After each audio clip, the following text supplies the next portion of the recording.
ধরেন আপনার এলাকায় এই মুহূর্তে আপনার পাশ দিয়ে বয়ে চলা নদীতে একটা লাশ ভেসে উঠলো, তখন আপনি তৎক্ষণাৎ পুলিশকে খবর দিলেন যে এই লাশটাকে উদ্ধার করার জন্য, যে এই লাশটা এসে উদ্ধার করে পোস্টমর্টেম করে যে আইনগত প্রক্রিয়া আছে সেগুলো মেনটেন করার জন্য পুলিশ আসলেন।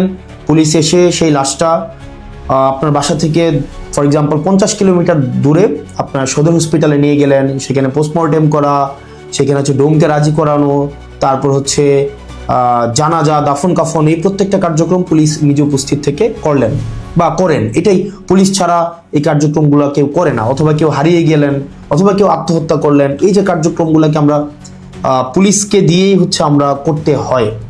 এখন কয়েকটা প্রশ্ন এখানে। আপনার বাসা থেকে বা নদীর পাড় থেকে লাশটা জেলা সদরে নিয়ে যাওয়ার জন্য যে খরচটা হয়েছে, অ্যাম্বুলেন্স ম্যানেজ করা, ডোম ম্যানেজ করা, হসপিটালের যে খরচ, এই খরচটা আসলে কে দেয়? এই খরচটা দেয় হচ্ছে সেখানে নিয়োজিত যিনি দায়িত্বপ্রাপ্ত এসআই, কনস্টেবল বা যিনি যান, পুলিশের যে সদস্য যান, তাকেই কিন্তু এই খরচটা বহন করতে হয়। যে 10-15 হাজার টাকা খরচ হয়, তাকে এই খরচটা বহন করতে হয়।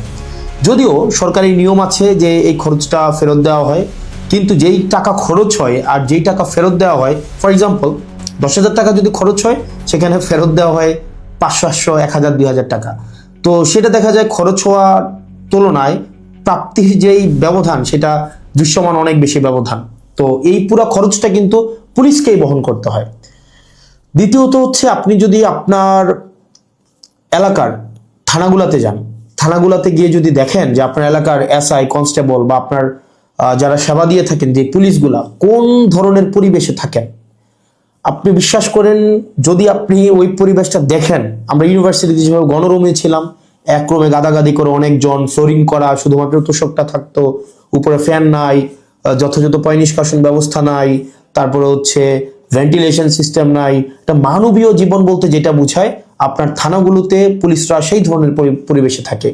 এখন একটা পুলিশ আপনার ডিউটি করে এসে রাতে যদি এই ধরনের একটা পরিবেশে ঘুমায়, আমরা কি তার কাছ থেকে প্রত্যাশিত সেবা আমরা কিভাবে এক্সপেক্ট করব? মানে এটা এটা একটা মানবীয় জীবন থানাগুলাতে আসলে পুলিশের জন্য ব্যবস্থা করা হয়েছে।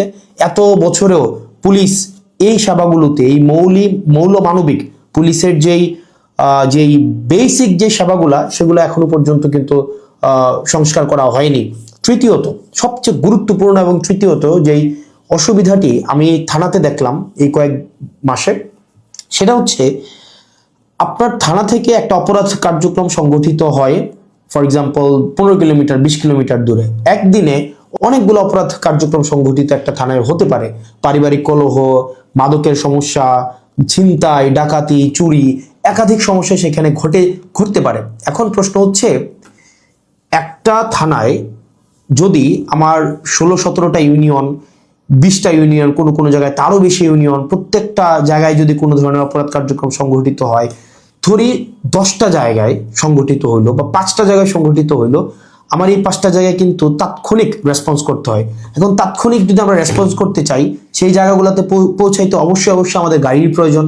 মানে গাড়ি ছাড়া পায়ে হেঁটে তো নিশ্চয়ই এই ধরনের কার্যক্রমগুলোতে কখনোই পুলিশ তড়িৎ কোনো সিদ্ধান্ত বা তড়িৎ কোনো অ্যাকশন নিতে পারে না। কিন্তু আপনি যদি থানাগুলো যান, দেখবেন কোনো থানায় 10টা গাড়ির প্রয়োজন, 6টা গাড়ির প্রয়োজন, সেখানে থানাকে দেওয়া হয়েছে 1টা গাড়ি, 2টা গাড়ি। এখন পুলিশ তার বাসায় বসে থাকে না। আপনি কল দিলেন যে এখানে ঝামেলা হয়েছে, মানুষ মারা গিয়েছে, চুরি হয়েছে, খুন হয়েছে, পুলিশ কিন্তু আসতে হয়। তাহলে পুলিশ কিভাবে আসে? পুলিশ দেখা যায় এটা ভ্যান ভাড়া করে, একটা অটো ভাড়া করে, অথবা দেখা যায় একটা লেগুনা ভাড়া করে, সেইটা করে কিন্তু তাকে যেতে হয়। ওই যে ভাড়ার টাকাটা, এই ভাড়ার টাকাটাও কিন্তু পুলিশের পকেট থেকে দিতে হয়। দ্বিতীয়ত, এই যে ভাড়া করে যাওয়া আসা, তার যে এই সময় নষ্ট হয়, সেক্ষেত্রে দেখা যায় যারা অপরাধ সংঘটিত করে, তারা কিন্তু ইতিমধ্যেই সে জায়গা থেকে চলে যায় এবং আমরা সেবা বঞ্চিত হই। সেজন্য আপনি যদি পুলিশকে যুগোপযোগী করতে চান, পুলিশকে যদি আপনি হচ্ছে তার সেবা তাৎক্ষণিক জনগণের কাছে পৌঁছাইতে চান, অবশ্যই তার ট্রান্সপোর্টেশন ব্যবস্থাটা অবশ্যই যথাযথভাবে করতে হবে। আপনি পুলিশকে ট্রান্সপোর্টেশনের গাড়ি দিবেন না। গাড়ি বলতে এখানে একটা পুলিশকে একটা গাড়ি, এটা বোঝানো হয় নাই। একটা কাভার্ড ভ্যান দেন, একটা 10টা পুলিশ একসাথে মুভ করতে পারে।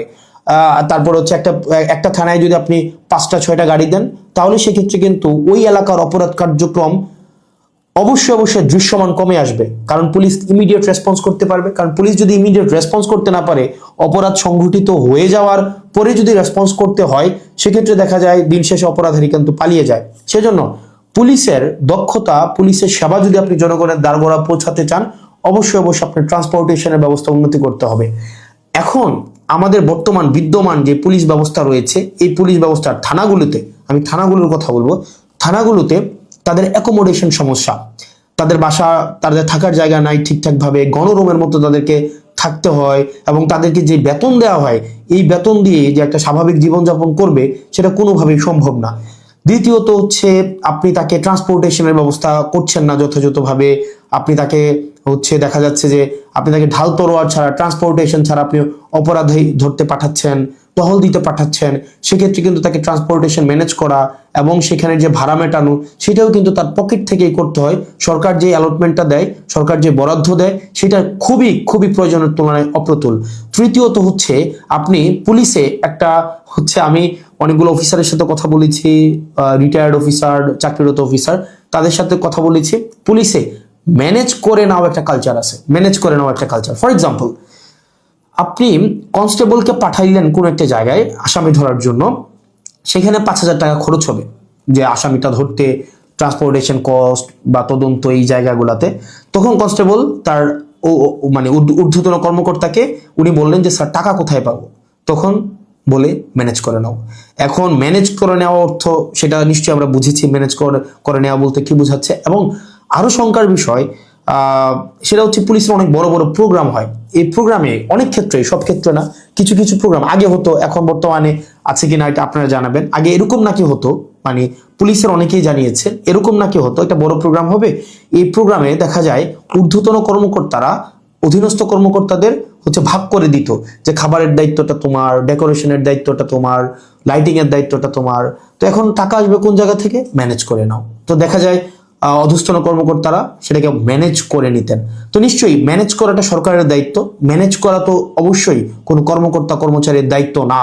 কিন্তু দেখা যায় অধিকাংশ ক্ষেত্রেই সরকার যে বাজেট বরাদ্দ দেয় পুলিশকে, এবং যে পরিমাণ পুলিশের প্রয়োজনীয়তাটা, যে পরিমাণ আমরা দেখলাম ল অ্যান্ড অর্ডার রিস্টোর করার ক্ষেত্রে, সামাজিক শৃঙ্খলা বজায় রাখার ক্ষেত্রে, শুধু শুধু যে গুম খুন এগুলো হচ্ছে নিরসনের ক্ষেত্রে পুলিশের অবদান বা পুলিশের কার্যক্রম, বিষয়টা এমন না।